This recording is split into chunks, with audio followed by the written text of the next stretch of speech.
ہم آگے بڑھ کر آپ سے کہتے ہیں کہ ہمارے حضرت ایک بات سناتے ہیں.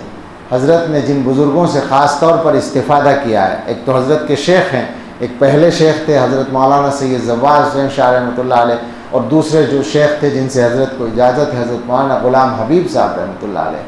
لیکن ان دونوں کے علاوہ بھی بعض بزرگوں سے حضرت نے خاص استفادہ کیا ہے. ان میں ایک بابو جی عبداللہ صاحب رحمۃ اللہ علیہ تھے، جو بابو جی اس لیے کہلاتے تھے کہ ڈاکیا تھے، وہ ڈاک میں ملازم تھے، ڈاک خانے میں، اور پھر ریٹائر ہو گئے تھے.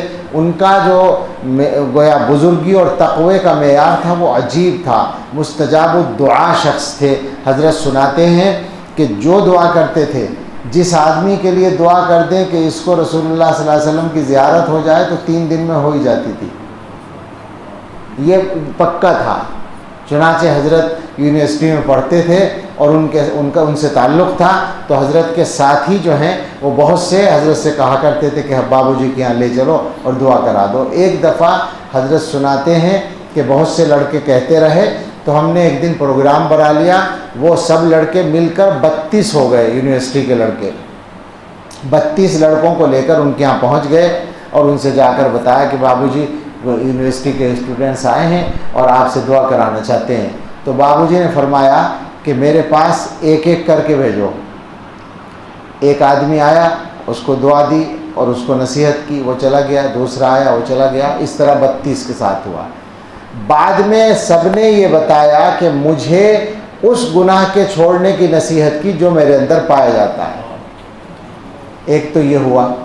دوسرا یہ ہوا کہ واپس آنے کے بعد چند دن کے اندر اندر سارے ساتھیوں نے بتایا کہ ہمیں زیارت ہو گئی. یہی دعا کرانے آئے تھے، وہ رسول اللہ صلی اللہ علیہ وسلم کی زیارت ہو گئی. ایک ساتھی نے کہا کہ مجھے نہیں ہوئی. 32 میں سے ایک نے کہا. تو اس نے شکایت کی کہ بھئی مجھے نہیں ہوئی، سب کو ہو گئی. تو حضرت نے خط لکھا. اس زمانے میں خط چلتا تھا. خط لکھا بابو جی کو کہ حضرت سب کو ہو گئی، زیارت ایک رہ گیا.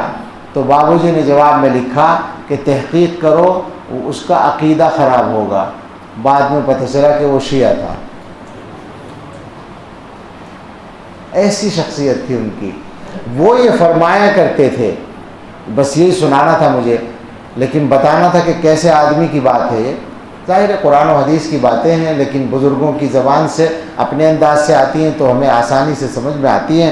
فرماتے تھے جو آدمی اپنے ارادے سے گناہ کرنا چھوڑ دے، سمجھ میں آئے، پروگرام بنا کے ارادہ کر کے تیاری کر کے جو گناہ ہے کہ میں اب یہ کروں اب وہ کروں، جو آدمی اپنے ارادے سے یعنی قصداً گناہ نہ کرے، ہو جائے غلطی سے اچانک الگ بات ہے.